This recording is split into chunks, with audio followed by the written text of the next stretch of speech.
في تقرير لمجلة فورين بوليسي عن أثر الانتخابات الأمريكية على السعودية، اعتبرت أن على ولي العهد السعودي محمد بن سلمان القلق من فوز المرشح الديمقراطي جو بايدن. المجلة أوضحت أن السعودية وضعت كل بيضها في سلة دونالد ترامب وراهنت عليه وستجني عواقب هذا الرهان.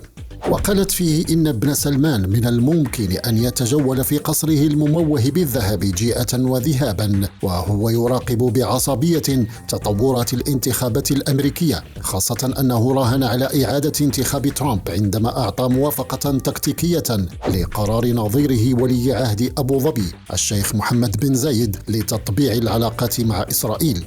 وأضافت المجلة أنه لو فاز بايدن فالموقف السعودي الذي جاء على حساب المشاعر الإسلامية حول العالم سيظهره معزولا. وتابعت: في بداية رئاسة ترامب تقرب ابن سلمان من صهر ومستشار ترامب جاريد كوشنر. وأوضحت المجلة: لعب الشابان المبتدئان وكلاهما في السن 30 دور رجل الدولة على المسرح العالمي، وأقام علاقة وثيقة بين الدولتين. ومن الناحية الاستراتيجية فقد عنى هذا تنسيقا ضد إيران والدعم الأمريكي لصعود ابن سلمان إلى السلطة، وشعر ولي العهد بالجرأة من الدعم الأمريكي له، وأظهر موقفا واثقا من طهران التي تنظر إليها الرياض كأكبر تهديد لموقفها القيادي الرسمي للعالم الإسلامي منذ الثورة الإسلامية عام 1979. وفي مايو 2018 انسحب ترامب من المعاهدة النووية التي وقعها سلفه باراك أوباما مع إيران إلى جانب عدد من الدول الكبرى. وكانت الاتفاقية والمال الذي بدأ يتدفق إلى الخزينة الإيرانية فرصة لطهران كي تزيد من مساعدتها لجماعاتها في المنطقة، خاصة حزب الله. ومن هنا ناسبت سياسة ترامب بإعادة فرض العقوبات على إيران كلا من إسرائيل والسعودية.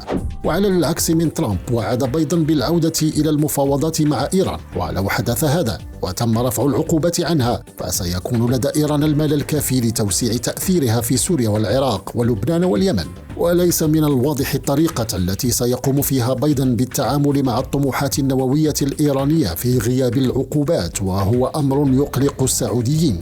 وكان بايدن قد وصف السعودية بالدولة المنبوذة ووعد بمعاملتها بهذه الطريقة، كما دعم نتائج تحقيق المخابرات الأمريكية CIA التي قالت إن جريمة اغتيال الصحفي جمال خاشقجي في القنصلية السعودية في إسطنبول في 2 أكتوبر 2018 لم تكن لتتم بدون موافقة ولي العهد عليها.